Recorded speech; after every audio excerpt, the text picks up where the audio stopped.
Pasca banjir bandang yang melanda Tukat Bilukpuh Kelurahan Tegal Cangkrik Kecamatan Mendoyo Kabupaten Jembrane Minggu 16 Oktober, akses jalan nasional dan pasar Gilimanuk kembali dibuka.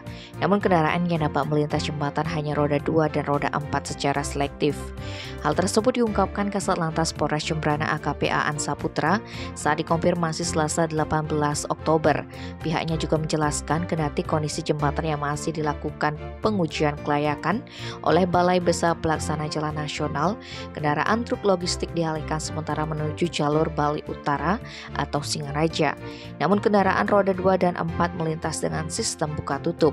AKP Aan juga mengimbau kepada seluruh pengguna jalan agar selalu berhati-hati berhubung kondisi jembatan Bilukpuh masih dilakukan pembersihan oleh sejumlah alat berat. Tim Bali Express melaporkan.